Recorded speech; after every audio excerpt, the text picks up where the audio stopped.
Hey guys, don't you just love science? I personally don't just love it, I effing love it.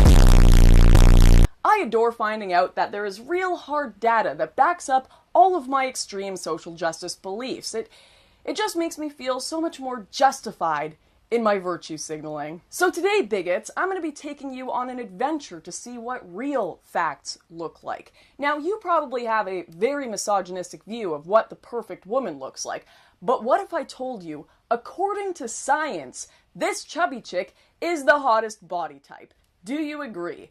Well, it is science, so I guess I can't really disagree, can I? Let's check out the article anyway. So this article cites a study from the University of Texas, and that link doesn't go to the study, but just goes to another article about the study, which then has a link to no study. Fine, alright, I can't find the study, but there is tons more articles on this topic and about Kelly Brook, so let's check some of those out. Whoa there! Hello, The Sun. Why the hell does this Kelly Brook chick look like an entirely different person in these Sun UK photos?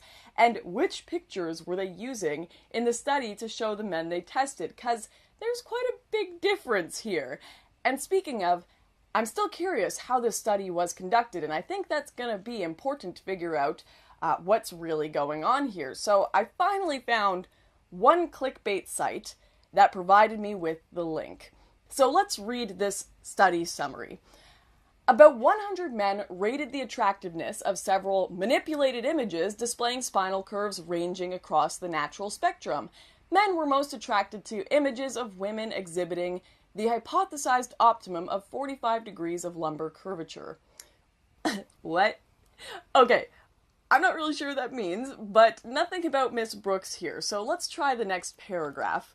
Approximately 200 men were presented with groups of images of women with differing buttock size and vertebral wedging, but maintaining a 45.5 degree curve. Men consistently preferred women whose spinal curvature was closer to optimum regardless of buttock size. Nowhere in this study summary does it say anything about Kelly Brook or her measurements.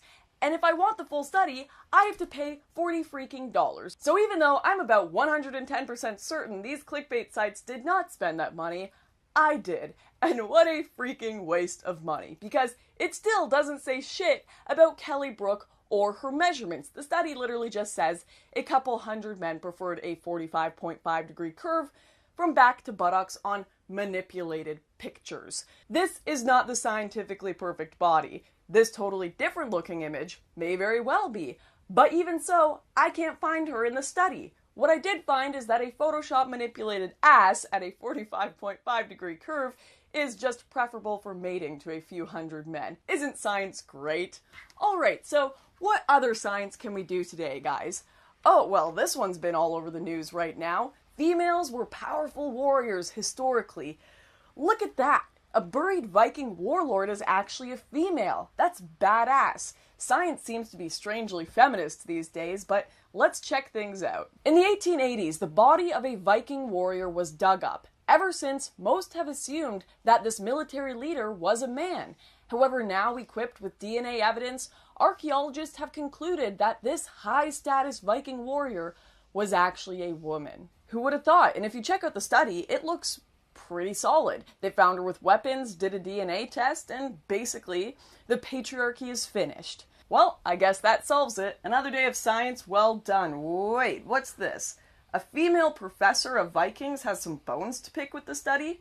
And not only that, she was one of the major citations in it. This is gonna be good. So, it turns out, while a lot of detail was given to DNA, the people who did the Viking woman study did not include any experts on language or texts, but did at least cite some experts, including Judith Jesch, who then published a pretty great sassy response saying they didn't even put in the slight effort to read her more recent content on women and warriors. She then tears them apart on one of their largely cited second studies, Kelstorm 2016, which apparently contains nothing suggesting the deceased was a female. In fact, it's an article summarizing research on a large body of material, which may or may not have included the specific burial in question. Not only that, but apparently the researchers basically pulled out of their asses the idea that this buried Viking woman was a high-ranking officer. They literally say this simply because she was buried with a full set of gaming pieces. Total speculation on their part. Am I a warlord now? And then, probably one of the most damning points, the study showed no pathological or traumatic injuries observed on the skeleton, despite her allegedly being a 30-year-old military officer in the Viking Age. So apparently, the warriors of these graves were either so good they were never injured, or perhaps they weren't really warriors at all, says Professor Jesh.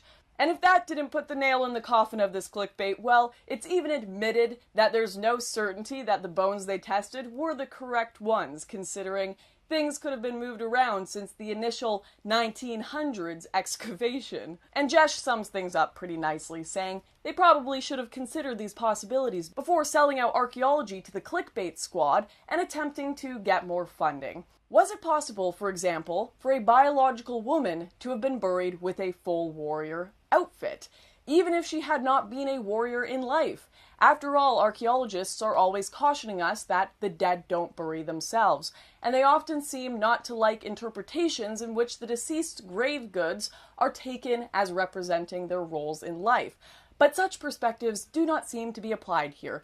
They want the woman to be a warrior, so the scientific analysis makes her a woman, and her archaeological context makes her a warrior.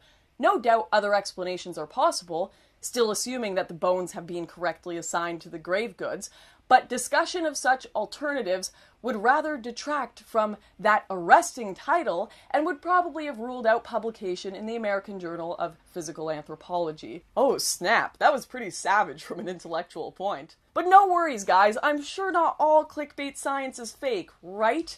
On the next episode of According to Science with Lauren, we'll be exploring how, according to science, race doesn't exist.